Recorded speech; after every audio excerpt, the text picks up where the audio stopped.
Hello, I am Victor Armstead. This segment of the Parker Daniels Show is brought to you by the Checkered Eye. For more details about the Checkered Eye, stay tuned for the following video.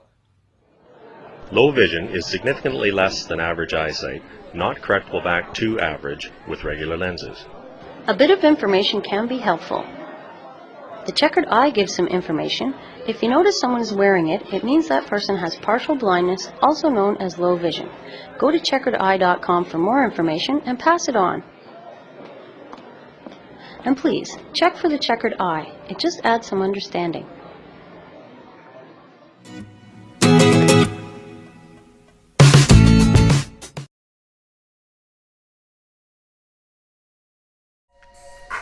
Greetings, everyone. Welcome to the Parker Daniels Show.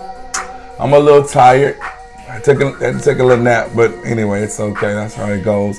Before I conclude, I would like to say what up to the Daisy Flower Squad. They have a YouTube channel, and it's a mukbang channel where this person does a lot of eating different types of foods and stuff like that. She made me hungry this morning. She was eating some pizza. I think day before that she was eating some Wendy's, and it made me very much hungry. So I want y'all to go check her out, the Daisy Flower Squad. She does mukbangs and things like that. And also thank the Checkered Eye, who sponsored this episode of the Parker Daniels Show. The Checkered Eye, the young lady Libby will be back tomorrow to tell you more about it. So along with this show, I brought on a gentleman by the name of Andrew. Are you with me? Yes, sir, I am. Andrew is a very interesting individual. I'm going to save the surprise for later. So y'all got to stay tuned. We're going to make it nice and quick and interesting. He's from where it's very, very cold at right now. And down south is kind of like relaxing. But Andrew is a very interesting character. He's gone through a lot of things, man. But he is able to pull himself by the bootstraps and definitely make a living doing what he loves to do. And it is a hobby for him, but it is also a way in which he makes a little extra money on the side. And I'm not going to let the cat out of the bag right now, but without that being said, I'm going to tell my subscribers, continue to subscribe, hit that like button, notification bell so you get updates. So we're going to jump right into the video and talk to Andrew, and he's going to fill us in on his life and take us through a lot of little things which made him a tough individual. Andrew, you got the floor. All right, thanks, Anthony. I guess I'll start with, my name is Andrew Weeble. I am 32 years old, freshly. My birthday was just 21st of January. I guess I'll start out with where my struggles all started. As a kid, I grew up moving a lot. My mom was married 6 times. It was kind of rough. Then at the age of 8 years old, I was told that, Andrew, you have diabetes, and you're going to be taking shots for the rest of your life. From there, it kind of all went downhill. As a teenager and in my younger years, I was made fun of, and I grew up in a little town in Iowa, and they never seen anything like this at their school. So they thought I had rabies instead of diabetes, which kind of was really rough. I mean, nobody wanted to play with me and stuff like that. So that started out horrible. I mean, growing up as a teenager, I got to be, 14, 15, and I was being defiant. I didn't want to do anything. I didn't like taking shots every day. I didn't want to eat, vegetables when my friends were out eating candy bars. That's kind of tough when you're, that age. Mm-hmm. Then at the age of 16, my dad passed away, and I went downhill even farther. I pulled myself out of that one, and I graduated high school. Then I got mixed up in the wrong crowd in my 20s, and I got into drugs and drug problems, which therefore I didn't take care of myself then either. This all led to what my struggles are now and how I got by that, and that's with still putting up with the diabetes, and now having kidney failure. I spent most of my childhood and my teenage years and all that in and out of the hospital constantly. I was in the hospital over 20, 30 times in a year. Wow. Yeah, with DKIA and things like that, which is pretty much where you don't take care of your blood sugars and you get really sick and can potentially die from. So let me interrupt you for a second. Is it safe to say that a lot of the things that has happened to you, and you can let everyone know that it's now good to do so, is that you didn't really take care of your body per se? I mean, we don't want to harp too much on it, but just to let people know that was the situation. Yes, but pretty much what's leading me to now why I'm on this show right now. Mm-hmm. I now have renal failure of the kidneys, and I'm on dialysis, and I am now 80% blind due to diabetic retinopathy. Mm-hmm. And my eyes themselves are healthy. Just it's the blood vessels to the retina, have detached, which now I have a lot of light perception, and that's about it. But I guess to tell the story about why I'm on the show. I want everybody to know that. Who brought that you to the show? Actually. Yeah. So the reason is because I want to tell everybody, just because you have a disability, whether that's, it's not even for the visually impaired itself. It's for paraplegics, or if you lost an arm or anything to that effect. I was inspired by a guy who had no legs, and he built a car that was a 5-speed, manual transmission with no legs. You need legs to use a clutch, for what I thought, but he used paddle shifters on the steering wheel, which is very interesting. Right. And that's one of my inspirations to do this full time and want to be out in the garage all the time with my son, because he came up to me and he said, "Dad, you can do this, and it's awesome, and I want to put it on YouTube." And I said, "Oh, well, and I got onto Facebook, and I got onto the visually impaired pages, which we're all a part of, and I was like, okay, well, I guess I'm going to pursue this. And tell everyone how old your son was at the time who came up with this very adult-sized idea. He was 8 years old, and he just turned 9 the 22nd, the day after my birthday. We share birthdays. Okay. Or we share birthday parties, I should say. So, he's now 9, and he wants to take the GoPro we got him for Christmas, and he's gonna film. Eventually, I want to be able to film, edit, and do it all myself. But I want to let people know, just because you have a disability, or you're blind, or this or that, whatever it is, don't get down about it. It's not going to get you nowhere. Getting down about it's just going to make you not want to pursue with your dreams. My dreams to be, a well-known mechanic. And not being able to see nothing. I own a award-winning car that won 2 Best in the Midwest trophies, plaques, and I did that 2 years in a row because I was told that I couldn't do it. The guys the year before, they said, "You're just a newbie and you're not going to do it again." And I went and I proved them wrong. And that's just to prove that just because I can't see. A year after that, I had added more to this car, and I had put more blood, sweat, and tears into this car. And my money, hard-earned money that I had to earn myself to put into this. Okay. So Interesting. I've accomplished things in life, and I've adapted to my surroundings. And I lost my sight, a little bit at a time. It wasn't just, all of a sudden or born like it. And, when you're born with it, as you will know, that's how you live life, and that's all you know. Right. Me, I grew up 28 years having complete vision, and, after 28 years, it slowly went from probably, I would say 25, 26 years old, and then finally at 28 I lost it, and then that's when they put me on dialysis. So I do, dialysis too, which is a big thing because dialysis takes a lot out of you, and it's not easy to get around that. So if you're somebody who does that also, or you have some other kind of, thing that you think is going to stop you, don't let it stop you. I mean, and support from your family, or support from a friend, or us on the visually impaired page.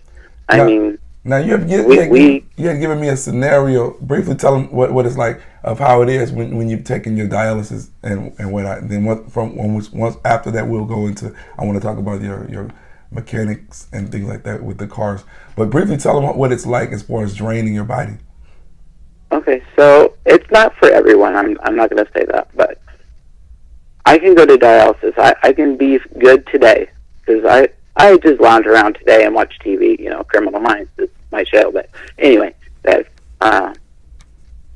so Tuesday, Thursday, and Saturdays, I will go to dialysis. I have to be up at 5 a.m. because I got to get ready and I got to go to dialysis at 7.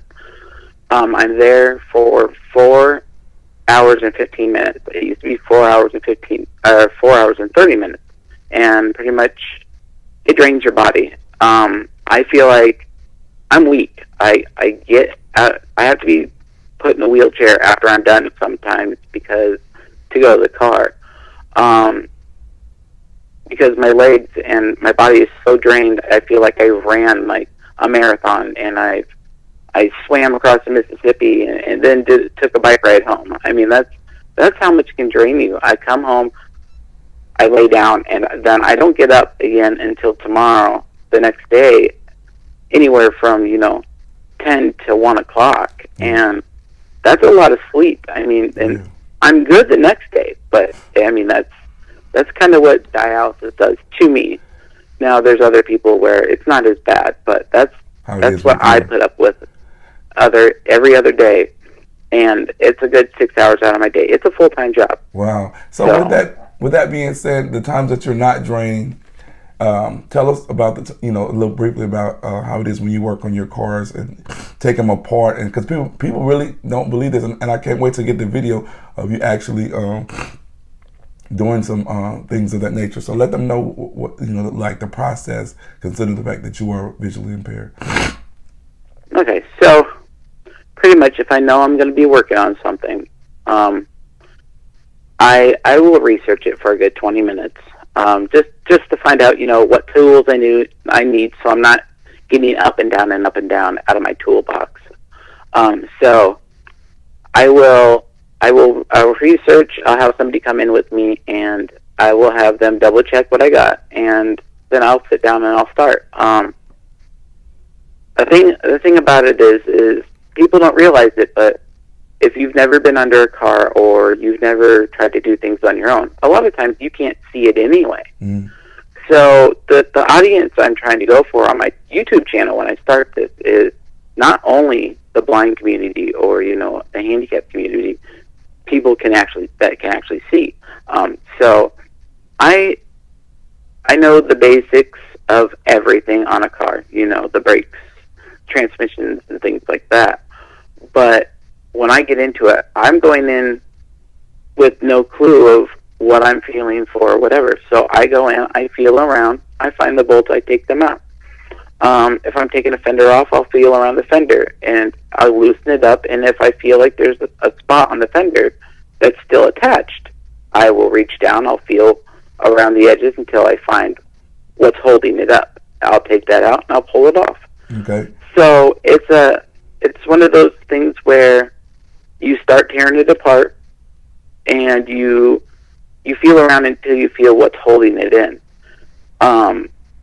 Now if I take a bolt out, I like to put that bolt back in, because if I don't, I can't feel where that hole is or where I took that out. Right. I have a magnetic bolt that I put in the car where if I don't put the bolt back in, I can stick it to that magnetic bolt and I know where that's at. so later on I can grab that and put it back. Usually I like to take apart as less as the least amount I can. That way I'm not trying to remember everything that I need to assemble. Okay. I mean, before I was blind, I actually, I was into cars. I wasn't totally a big tear the whole thing down kind of guy. Right now in my garage I have a Civic tore down in my garage. My show car is a 94 Del Sol that I completely tore apart and redid myself. From suspension, I did the body work. I did pretty much everything besides paint and interior. I didn't, but that's another thing I want to learn is how to upholster. It can be done if you put your mind to it. Definitely. So that's my attitude and going to it. But Definitely. like I said, all this stuff you can do on your own. It's just a lot of feeling around. I mean, I don't weld or anything like that. That's just. So there's a lot of organization and whatnot. Yeah. So that's kind of cut you off. But have you done any work for any of your friends or family members? Briefly tell us about that. And work, and how receptive were individuals, as a two-part question, when they found out or when you told them that you worked on cars. Go ahead. Okay, so I'll start out with yes. I get a lot of, well, Andrew, you're blind. I mean, do you need help, or how do you do that? I mean, is it safe? I think sometimes it's safer for me to do it than it is for somebody I don't know or don't trust. Because I know that I'm going to get it done. And my significant other, she loves to break the cars, and I like to fix them. So it gives me a lot of practice. But I have a cousin that I work on her cars all the time. I'm putting A-arms on her car. They just busted on her. So I can pretty much do anything. And with that, I had a person say, I would rather have you work on my car than somebody that can actually see.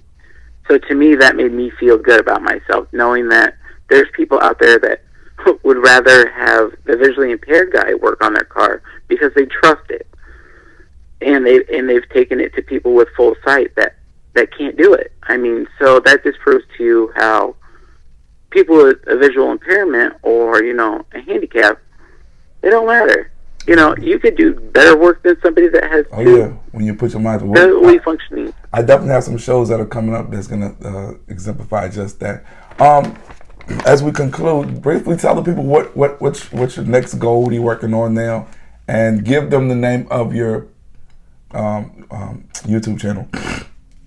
Okay, so my next goal right now is to start my YouTube channel and pretty much tell people, the visually impaired and the non-visually impaired, to help them with working on their own vehicles so they don't have to take them to a shop and what that, to help them save money because money's tight for everyone, right.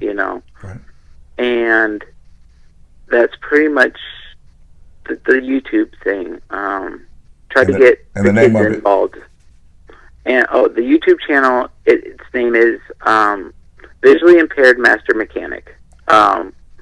And there's a brief description of me and kind of my So definitely, I want y'all to check it out. I don't know if he has any videos now, but definitely keep that in mind. Again, tell it to him once again.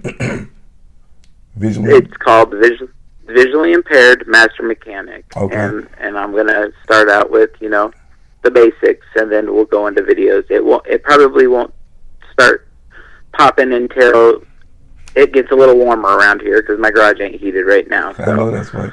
And also, as far as working on your cars, what's the next? You have anything in particular that you're working on right now that you want to complete? Yes, actually, we get my cousin got my son some coveralls, and he wants to work on. He grabbed his tools the other day and he says, "Dad, I'm ready to work on Grandma Bev's memorial car. I got a car in the garage right now that is completely tore down, that I have tore down myself with the help of my son and friends every once in a while. I mean, but for the majority, It's you. my significant other and everybody, they're good support, and that's what we're working on.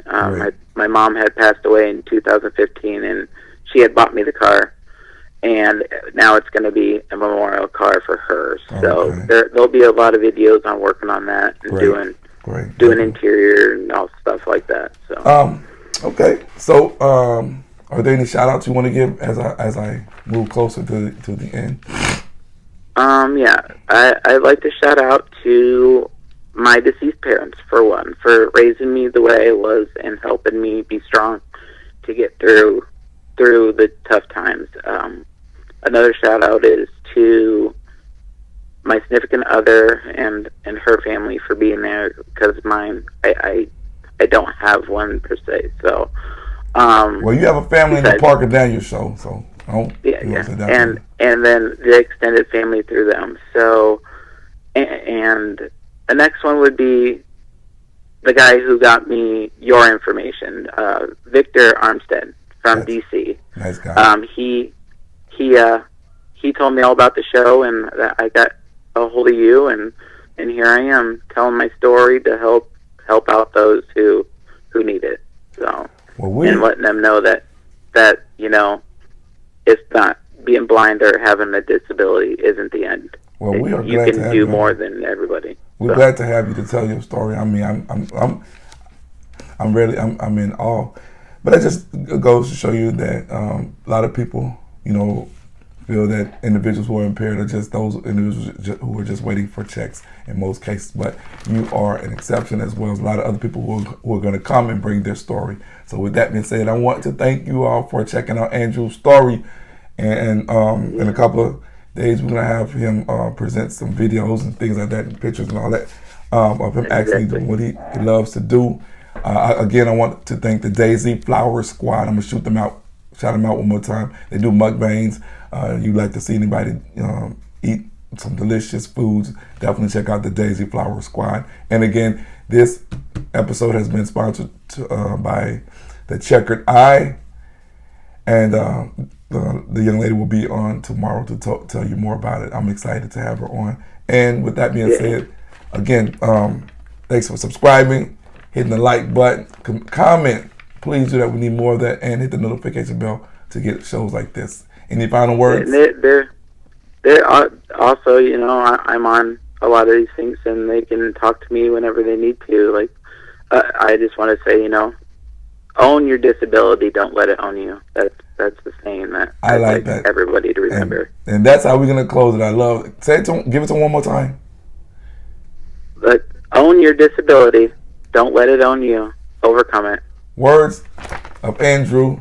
I might need him to do some mechanic work pretty soon. So definitely, man. I wish you the best of luck, and tell your significant other I said hi.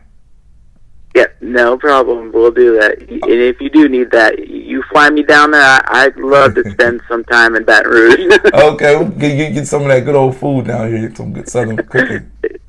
All righty. You have a good day. Okay, thank you. Yep, bye.